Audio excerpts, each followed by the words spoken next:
ಯೆಶಾಯನು ಬರೆದ ಪ್ರವಾದನೆ ಪುಸ್ತಕ 32ನೇ ಅಧ್ಯಾಯ 18ನೇ ವಚನ.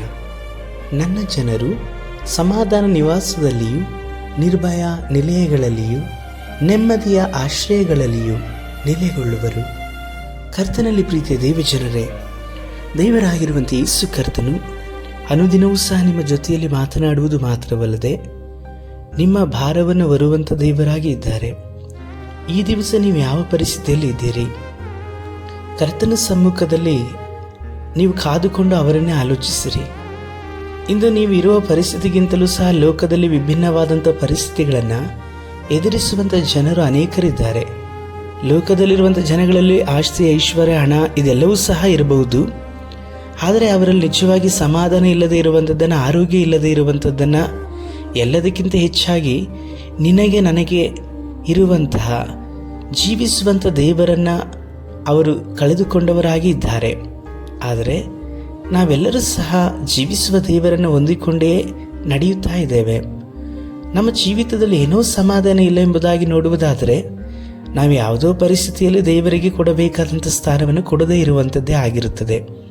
ಆದ ಕಾರಣ ನಾವು ನಮ್ಮನ್ನು ಅನುದಿನವೂ ಸಹ ಪರಿಶೋಧಿಸಿಕೊಳ್ಳಬೇಕು.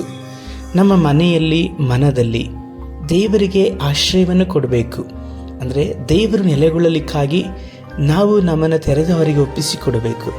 ನಮ್ಮ ಮನದಲ್ಲಿಯೂ ಸಹ ಅವರನ್ನು ನಾವು ಆರಾಧಿಸುವವರಾಗಿಯೂ, ನಾನು ನನ್ನ ಮನೆಯವರೆಲ್ಲರೂ ಯೆಹೋವನನ್ನು ಸೇವಿಸುವೆಂಬುದಾಗಿ ಹೇಳಿ ಯೆಹೋಶುವನು ಹೇಳಿದ ಹಾಗೆ ನಮ್ಮ ಮನೆಯಲ್ಲೂ ಸಹ ದೇವರನ್ನು ಆರಾಧಿಸುವಂತಹ ವಾತಾವರಣಕ್ಕಾಗಿ ಆತನಿಗೆ ಸಮರ್ಪಿಸಿಕೊಳ್ಳುವಾಗ ನಮ್ಮ ಜೀವಿತದಲ್ಲಿ ಮಾತ್ರವಲ್ಲದೆ ನಮ್ಮ ಮನೆಯಲ್ಲಿ ಎಲ್ಲ ಪರಿಸ್ಥಿತಿಗಳಲ್ಲಿಯೂ ಸಹ ಸಮಾಧಾನವು ಮಾತ್ರವಲ್ಲದೆ ದೇವರ ಕೃಪಾಶ್ರಯವನ್ನು ನೆಲೆಗೊಳ್ಳುವಂಥದ್ದನ್ನು ನಾವು ಅನುಭವಿಸಬಹುದು. ಆದ ಕಾರಣ ದೇವರಾಗಿರುವಂಥ ಯೇಸು ಕರ್ತನು ನಿಮ್ಮನ್ನು ಅನುದಿನವೂ ಸಹ ಸಂತೋಷದಲ್ಲಿರಬೇಕೆಂಬುದಾಗಿ ಹೇಳಿ ಬಯಸುವಂಥ ದೇವರಾಗಿದ್ದಾರೆ.